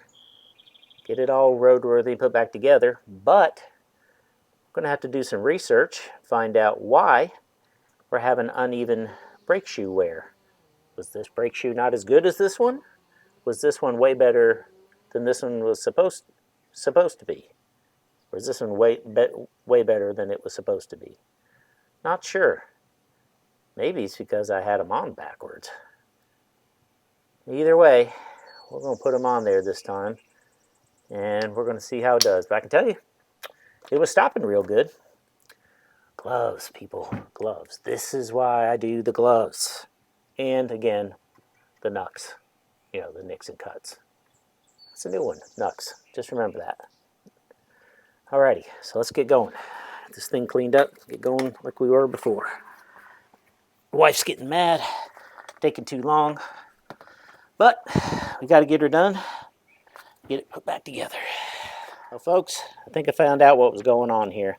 Started to take these slider pins out, and there's a reason why this one wouldn't turn, because it was basically frozen solid in there. So what happened over time was, as the brakes were applying pressure to this thing, it kept pushing it in, but it wasn't coming back out. So that kept constant pressure on the brakes and wore the brake shoe out on this side, the outer side, quicker, and started to cause it to grind onto that rotor as you saw there. So again, if you're not hearing any grinding, which I didn't for the longest time till the brake shoe itself wore out and that wear indicator started rubbing, and you're starting to see odd wear marks on your rotor, don't be like me. Take some time, take it apart, and find out what's going on before you have to replace your brakes prematurely. So we've got to work this slider pin out of here, and as you can tell, I'm already gacking it up here a little bit, so be careful with that. And we need to work on this thing, get it out of there, free it up, clean the inside of this up really good. I'm going to inspect this dust boot too and see if it cracked or dried out and allowed this dirt and things to build up in there, which is what will happen if it did get in there and cause this slider pin to freeze up, wear your brakes out sooner. Look at this. I literally had to put this in a vise and start pulling and wiggling this thing back and forth to get it out. Now, we'll take it out of here, and I'm going to show you what condition this thing was in, or is in. Look at this. Rusted and corroded. So, despite the fact I did what I showed you earlier, lube these things up, put the boots in there and everything else, this dust boot was not in there, I think, the way it needed to be, and allowed dust and dirt and water and rough things to get up in there and cause this thing to freeze up inside of the caliper and wear the brake shoe out early. Yay for me. Guess what I don't have? A replacement slider pin. Guess what I'm going to do? I'm going to clean this one up and reuse it and make double sure the inside of the caliper slider shaft is cleaned out the best I can. Lube it up with tons and tons of brake lubricant and hope for the best. So I got this slider pin cleaned up. As you can tell though, it's got buildup on it and it is pitted. Come on. As you can tell, it is pitted.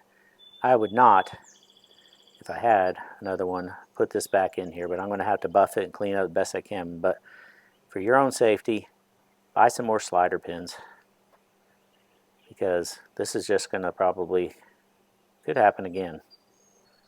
Oh yeah, that looks a whole lot better now. All that corrosion and buildup off of there. We're going to be able to put some slider grease back on that. Be good to go. Again though, I recommend get a new one if yours looked like mine did before we buffed it out. I don't know if you can see it or not, but there's where that slider pin was in there. As you can see, that got pretty rusty in there. So we're going to have to put some extra grease in there and hope that clears up. So putting some extra grease in there and stuff and trying to get the slider pin to go back and forth, and the slider pin was pushing back on me. Look what I found at the bottom of this hole. Yeah, some crud and some buildup. So that wasn't helping either, constantly keeping pressure on that slider pin. Now that we got all that crud out of the slider pin shaft, it's not pushing back on me like it was before. It's just sitting right in there like it should. Before it was almost like it was buoyant. It kept pushing back and pushing this out like it had pressure on it. And I guess it did from the standpoint of extra grease that I just put in there and that crud that was sitting in the bottom of it. But we've got it all cleaned up now. I'm going to put some extra lubricant in there and get this back together. Didn't see this on the one that was corroded and had all the problems, but check this out right here in this old boot. You see that? Got a hole there. And that's how that gets started. You get dust and dirt and things down in there. So, and this was changed out the last time we did the brakes. So definitely never forego putting new dust boots on, because these things wear out and then you start to have brake problems. Folks, as we are continuing on here, I've got most of this side ready to put back together. I wasn't going to videotape doing both sides, but I am going to videotape what I forgot to do on the other side, and that was putting in these clips. Now, if I told you before, there are multiple sizes in here, and so as you can see, the one that we took out was this. The package comes with 2 of these. So this is the one that we want to put in on the caliper bracket, and that's what we're going to do right now. So watch this. Okay, get it up in here, and you want to get it so that those tabs work their way, those tangs work their way up in there, and then you'll have this to help you support the brake shoes so they don't travel around unnecessarily while they're inside the caliper. And I'll do a little adjustment here, get it in there, try turning it around. Put this side in first and the other side in second. There we go. It's going to need a little persuasion.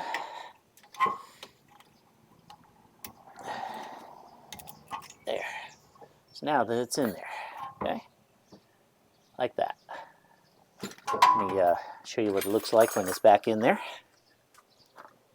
So when you have it in there, you'll have those 2 tangs coming through to the top side of the caliper. As you can see, they'll help hold that bracket in there the way that it should be. And again, I had to use a screwdriver, kind of poke that one tang back up in there and make sure it was even across both sides.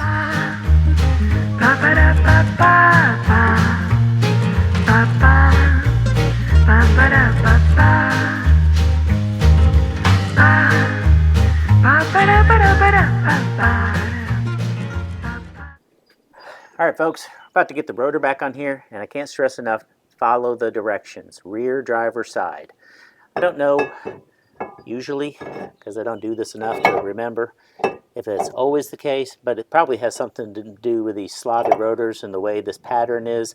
But if you put it on the other side, this pattern would be going backwards and you wouldn't get the effect of those holes and everything the way that they're designed to cool the brakes, and as well as draw the dust away, the brake dust away and everything as it's being used.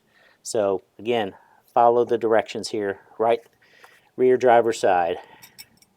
And looking at these retainer screws, everything's looking good there. Still has some anti-seize on it from the last time.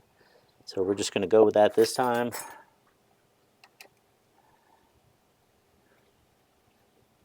Get this rotor up on there.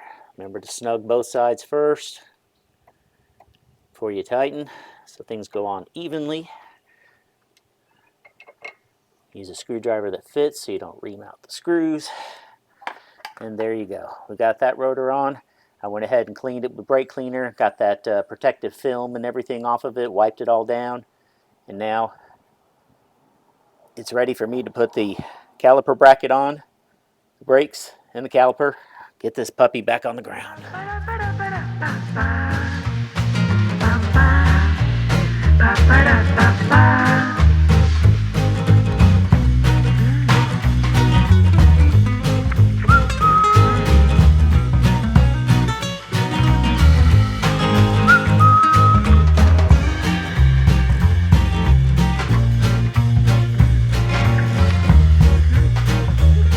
Okay folks, so it looks like we got this side on.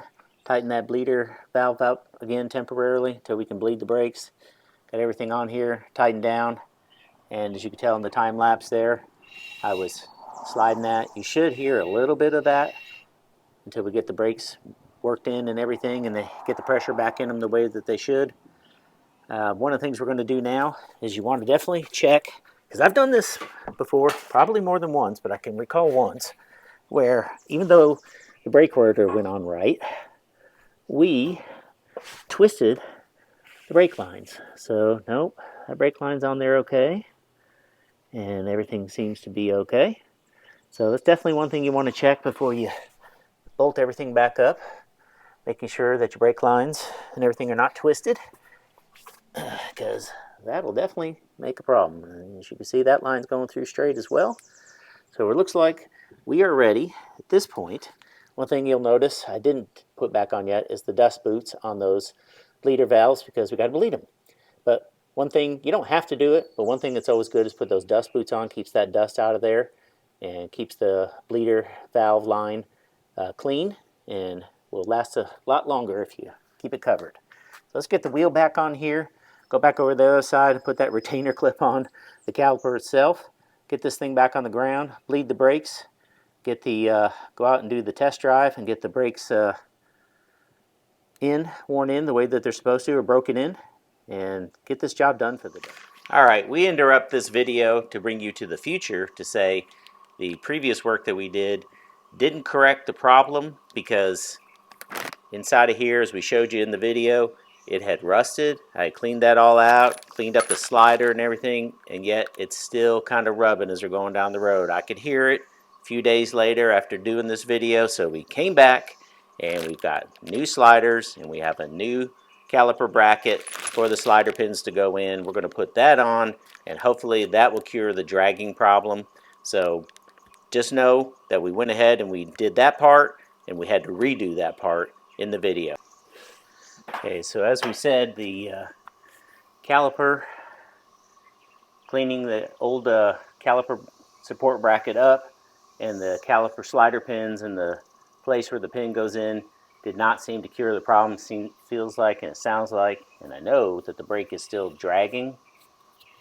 I see maybe just a little hint of that same scoring that we saw before, but this is still in good shape. We're going to take this off, make sure and look at the back side, make sure that that did not get messed up. But we're going to take this off, replace it with a new one, make sure it's lubed up properly, get these new caliper slider pins in there, and hopefully this will release the way it's supposed to when you don't have the brake on, so that we won't have that issue and prematurely wear out the brakes.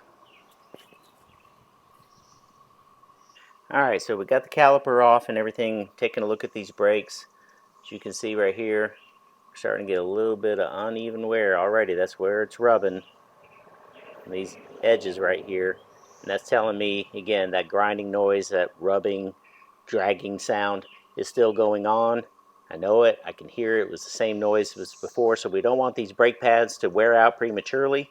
So now we're going to take the caliper bracket off, take another look at that, and see what was going on. I do know that the pin, the bottom pin here, was having a tough time coming out. That may be the one, I can't remember, but we're going to take a look at that and see what's going on, and we're going to replace it with these new parts, and hopefully that'll take care of the issue. Alright, so as I suspected or expected, one of these slider pins was still stuck. This one was moving just fine. So in and out, you can see that there. This one was stuck. At first you can see it's slow compared to this one. See how this one is buoyant and popping in and out? This one's still very slow. And I'm sure once we take this apart, we'll be able to confirm that this right here was the old slider pin that I tried to clean up and get all the corrosion off of, and yet it's still not working properly, which tells me most likely that despite my best efforts to clean this shaft up inside of here, that it's still not working right. And so, as I warned before as we were doing this, that if you have to, you can put it back together the way I did, but when you have something that's corroded like that on the inside and you have a slider pin that's the same way, you're better off replacing those parts, which is what we're about to do now. Okay, so we took this off to take a look and see. Again, we were starting to hear that dragging, grinding noise.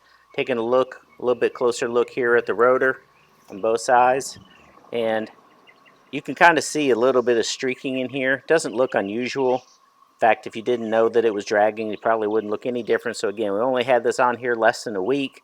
Did have to drive it every day, which many of you may find that you've made a repair and it didn't work out and you still had to kind of use it. But anyway, we didn't do any damage to the rotor, brand new rotor, so we'll be able to clean that up with a little bit of parts cleaner, put it back on, and we should be good to go with putting on the new bracket and everything, the caliper support bracket, and that should take care of the problem. Now, in addition to ordering new parts, like the new caliper slider pins and the support bracket, I ordered some new boots for it, but of course, nowadays, shipping isn't always 2 days. The boots did not come. These are brand new boots as of last week. So in order to be able to try to use these and not have a problem, what I'm doing is I'm taking the boot, or taking the slider pin out first, carefully so we don't tear the boot. And then once you get the slider pin out, this boot will be a little easier to get out of here in the bracket itself, so you won't end up tearing the boot. So we are trying very gently here. Bring this rubber boot down. There we go, getting a little edge there to it. Hopefully you can see it.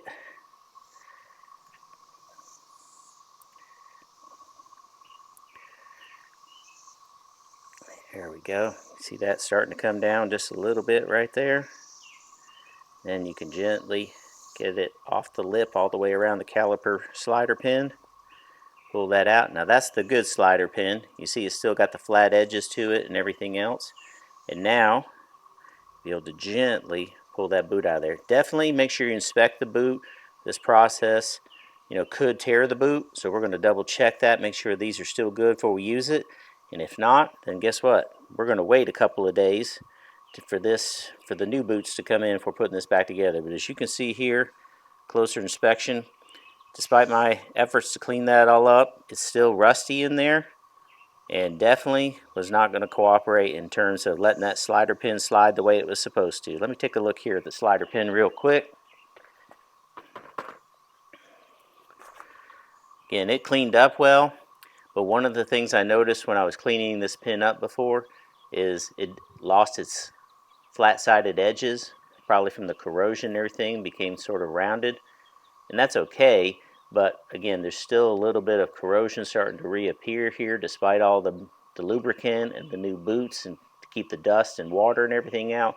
So this definitely was not going to work, and we're going to put the new slider pins in. And I highly recommend, if you find this, what you see here in this video, you find yourself in this same situation, that you do the same thing. Again, with this video, I'm trying to teach you what to do and also learn from my mistakes. My mistake was thinking I could clean this up, use the old bracket, caliper support bracket, and this would be okay. And it proved right away within a day or two that wasn't going to work. One other thing too, on this existing bracket, again, we already used the kit, and sometimes you get extras, and I did get extras, but I didn't keep these extra clips. In fact, I'm not sure, there was different size clips, so I'm not sure if there was extras of these exact ones, but I took these off carefully to not bend them or warp them in any way that they wouldn't be reusable. They were on here.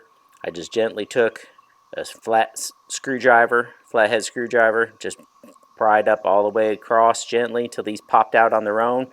They look straight. They should be able to go into the new one without any problem. So with that in mind, Let's get these worked in here first. Them in here the way they're supposed to go, so they will work on this new caliper support bracket. Come on. Let's get it in here the way it's supposed to be. There we go. Got that one side. As you can see, in just a week, some of the brake dust is built up in here from breaking in the new brakes, brake shoes and everything. So what we're going to do here is we're going to put some parts cleaner on this again, get that debris and dust and dirt and everything cleaned up, and then put some new brake lubricant on here so that those pads will slide in and out like they're supposed to when there's pressure, no pressure, and that should take care of that. So these slightly used new clips appear that they're going to work just fine. So we were careful taking them off, and you should have that same success too. And look right here. New. Yes, new. No rust that appears in there. So we should be good to go. All right, so one of the things you're going to want to do before you put this new caliper support bracket on here is get out your new parts. There we go.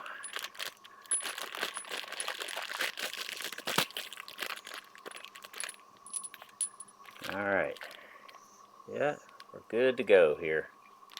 In fact, the new one was smooth like the other one, so I guess that wasn't the issue. There is one that is got sides to it and one that does not, but the one that we had in there anyways, you can tell, is not in as good a condition. Yeah, you can see the grease on there, but you can also see some of that rust from inside the shaft on the support bracket that was still in there and still causing friction and not allowing this to slide back and forth. So you definitely want to go with the new one. And look, they even give us new bolts for the caliper slider pins to go into, so you don't have to use these old ones. Although I will say, I don't know, I'm going to take a look at that. I kind of like the design of that a little better, a little more flush out there. Of course, this is a little bigger at the same time, even though the threads and everything are the same size. So we'll see. But these right here, if they look worn, if you have any issues with the threads from doing this more than once or twice on these brakes, it might be a good idea to go with the new ones, you know, new hardware to new hardware. So keep that in mind as you're deciding what to use. But let's go ahead here. We're going to clean up this one boot. You see, this is the one boot that involved the bolt that still had the rust and everything. So you're going to want to get in there and get all that out of there if you can. Get that looking as good as it can get so you don't have any issues when you put this all back together. Again, ideally, it'd be great to have the new boots. They're not coming in for a couple more days. It's the weekend. We got to get this done so we can use this vehicle during the week. So let's get this grease on the slider pins here. We'll open up and use this one, I guess. Synthetic brake component lubricant. It's the one that came with the Power Stop kit, so you might as well use it with the Power Stop equipment. Not that it matters. Oh, the joy of a Datsun. Always letting you know they're around. Ah, we love our pup. She's the best. She knows it. That's the difference. All right, so we're going to get this on here. Or actually, we're going to get it on here first. You'll find if you get this end of it in here first, well, you still have that flexibility. Same thing as when we were trying to take them off the old one. See that? You get that on there. You know it's in there tight when it doesn't turn. You can seal it sealed all the way around. So let's get the other boot on there. This boot's in good condition because there wasn't any rust or anything. So we're going to get this tucked right in there. Come on. Make us look good on the camera. There we go. See that? Now, again, apply liberally. Get that in there the way that it should be. Get that on. Look at that. In there with no problem. Checking the boot real good. You can see, going all the way around, take a look at it. There's no splits in it. This pin is sliding the way it's supposed to now. So we should be in good shape.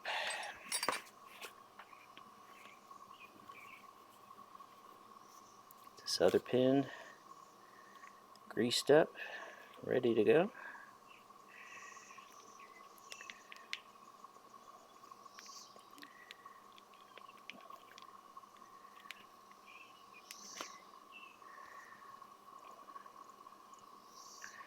We'll get that one in there.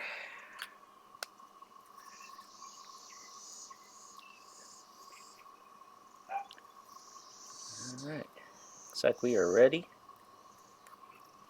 Some braking action.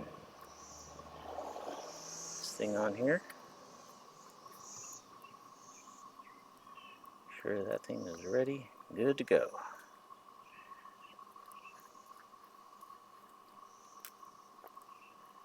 Alrighty, we're going to get it mounted on there, put it all back together, and see how it does.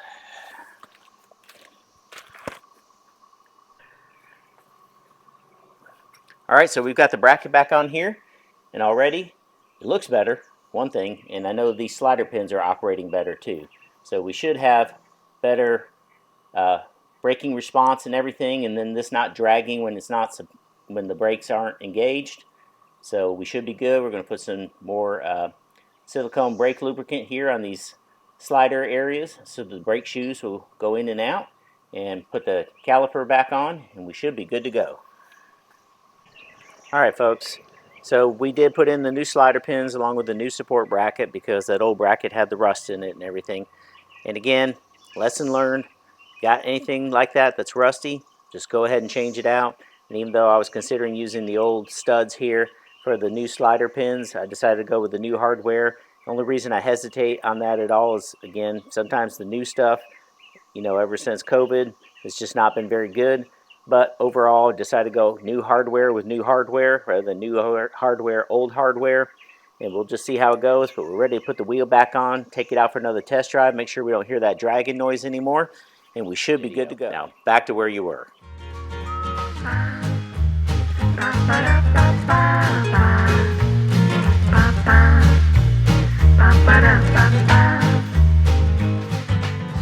Okay, so we bled the brakes.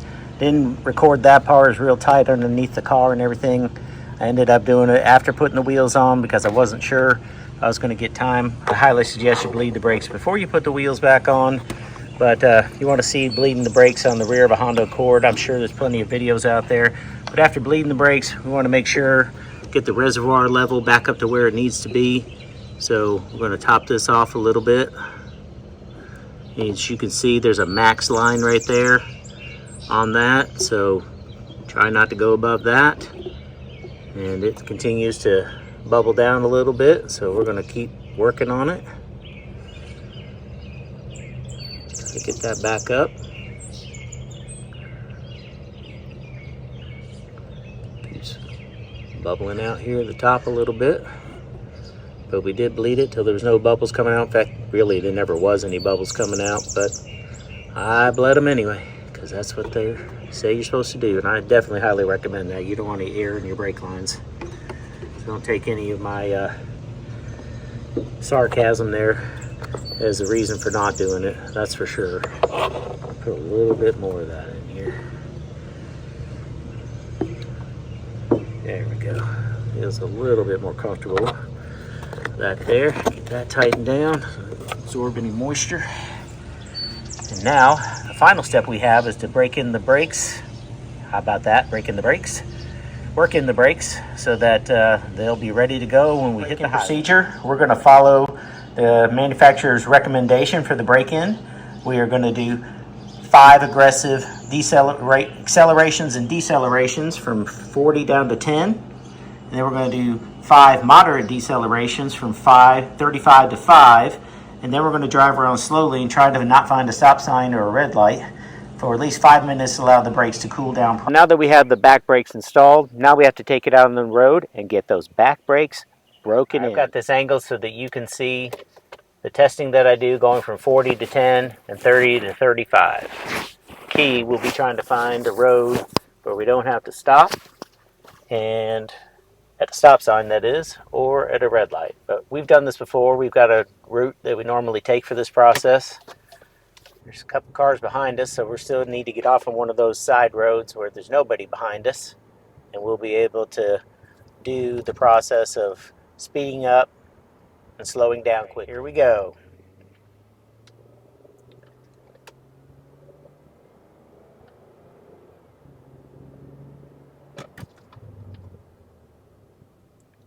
Down to 10. Back up to 40 as quick as you can. Back down to 10. Hard decelerations.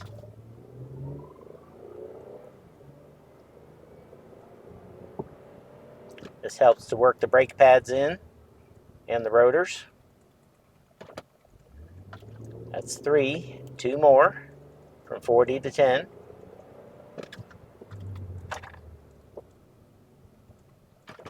One more.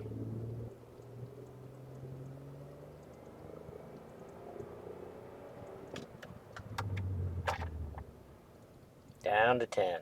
All right, now we're going to do 5 accelerations, 5 decelerations, 35 to 5. Moderate decelerations.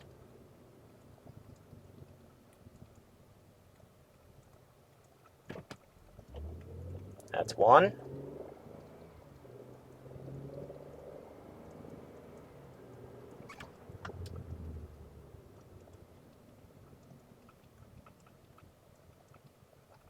Two.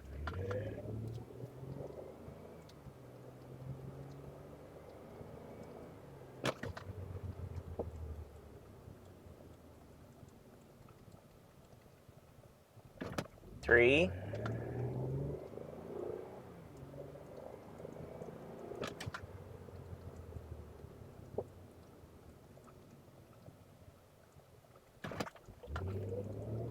Four.